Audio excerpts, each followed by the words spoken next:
ఏంటి స్ప్రింగ్ ఆనియన్స్‌తో కర్రీయా? అసలు spring ఆనియన్స్‌తో curry ఎవరన్నా చేస్తారని ఆలోచిస్తున్నారా? నేనైతే రీసెంట్‌గా మంచూరియన్ చేసినప్పుడు స్ప్రింగ్ ఆనియన్స్ అయితే ఎక్కువగా ఉండిపోయినాయి. సో, స్ప్రింగ్ ఆనియన్స్‌తో కర్రీ చేసేద్దామని ఫిక్స్ అయిపోయి, ఈ విధంగా కడిగి శుభ్రం చేసుకొని, కట్ చేసి పెట్టేసుకున్నాను. ఇంకా ఆనియన్స్‌ని కూడా ఈ విధంగా కట్ చేసి పెట్టేసుకున్నాను.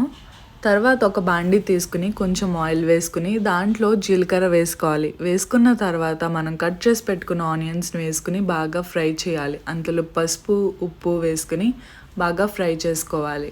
నాకు 3 డేస్‌కి ఒకసారైనా లీఫీ వెజిటబుల్ వండడం అలవాటు. సో, ఎలాగో స్ప్రింగ్ ఆనియన్స్ ఉన్నాయి కదా అని చెప్పేసి ఈ కర్రీ ట్రై చేయడం జరిగింది. ట్రస్ట్ మీ, కర్రీ అయితే చాలా బాగుంది. ఒకసారి మీరు ట్రై చేయండి.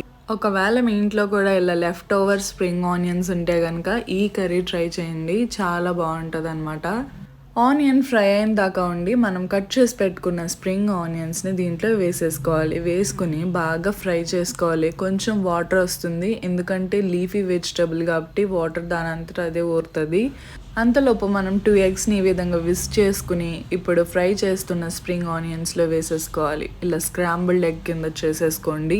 అంటే ఇప్పుడు మనం గుడ్డు పుల్ట ఎలా పెడతామో సేమ్ అలానే పెట్టాం. కాకపోతే ఏంటంటే స్ప్రింగ్ ఆనియన్స్‌తో ఈ కర్రీ చేసామన్నమాట. పచ్చి వాసన అంతా పోయేంత వరకు ఉంచిన తర్వాత కొంచెం కారం వేసుకొని ఇంకా తిప్పేసుకుంటే మన కర్రీ రెడీ అయిపోయినట్లే.